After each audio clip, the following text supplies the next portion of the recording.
राधे राधे। आप सभी भक्तजनों को माघ पूर्णिमा की ढेर सारी शुभकामनाएं। तो आज हम पूर्णिमा व्रत की एक कहानी को लेकर आए हैं, जिसमें एक नगर में धनेश्वर नाम का एक ब्राह्मण रहता था। उसकी स्त्री रूपवती बहुत सुशील और पवित्र थी, परंतु उन्हें एक बड़ा दुख था कि उनकी कोई भी संतान नहीं है, जिस वजह से वे दोनों अत्यधिक दुखी रहते थे। एक समय एक बड़े तपस्वी योगी उस नगर में रह आए। वह पूरी नगरी में हर घर में भिक्षा लेते, परंतु उस ब्राह्मण के घर पे कोई भी भिक्षा नहीं लेता था। पत्नी रूपवती से वे भिक्षा भी नहीं लेते और यह सब देखकर धनेश्वरी बहुत दुख होता था। एक दिन वह योगी जी के पास जाकर बोला, महात्मा, आप सभी लोगों से भिक्षा लेते हैं, परंतु मेरे घर में आप भिक्षा लेने नहीं आते, इसका क्या कारण है? योगी बोले, ऐसा इसलिए क्योंकि तुम निसंतान हो और तुम्हारे घर से भिक्षा लेना मेरे लिए पाप के बराबर है, तो इसीलिए मैं तुम्हारा अन्न नहीं ग्रहण कर सकता। तब वह धनेश्वरी बोला कि अगर ऐसा है तो आप ही मुझे कोई उपाय बताइए जिससे मुझे एक सुंदर पुत्र रत्न की प्राप्ति हो। तभी योगी जी ने कहा, तुम माँ चंडी की आराधना करो, ऐसा करने से तुम्हें पुत्र रत्न की प्राप्ति होगी।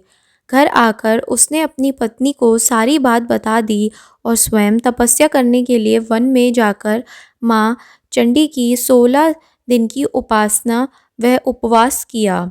16वें दिन माँ चंडी ने स्वप्न में दर्शन दिए और कहा, हे धनेश्वर, जा, तुझे पुत्र रत्न की प्राप्ति होगी, परंतु वह 16 वर्ष की आयु में मृत्यु को प्राप्त हो जाएगा। यदि तुम दोनों स्त्री पुरुष व 32 पूर्णमासी का व्रत विधि पूर्वक करोगे तो वह दीर्घ आयु होगा। जितनी तुम्हारा सामर्थ्य हो इतने आटे के दिए बनाकर शिवजी की पूजा करना।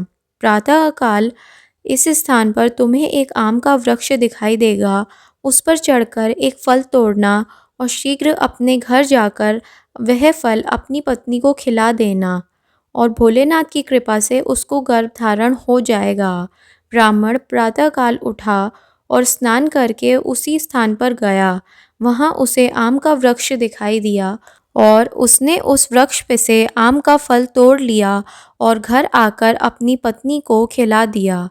इसके बाद कुछ समय बाद उसकी पत्नी का गर्भ धारण हो गया। उसके बाद उन दोनों के एक सुंदर पुत्र पैदा हुआ, जिसका नाम उन्होंने देवीदास रखा। देवीदास बहुत ही सुंदर और सुशील था। देवीदास धीरे धीरे करके 16 वर्ष का होने चला था।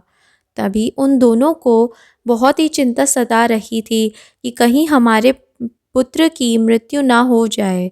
इसीलिए उनने विधि के मुताबिक 32 पूर्णमासी का व्रत किया और अपने सभी 32 व्रत माँ चंडी और भोलेनाथ को समर्पित किए, जिससे उनके पुत्र की दीर्घायु हो गई और उनका पुत्र 16 साल की उम्र पे नहीं मृत्यु को प्राप्त हुआ।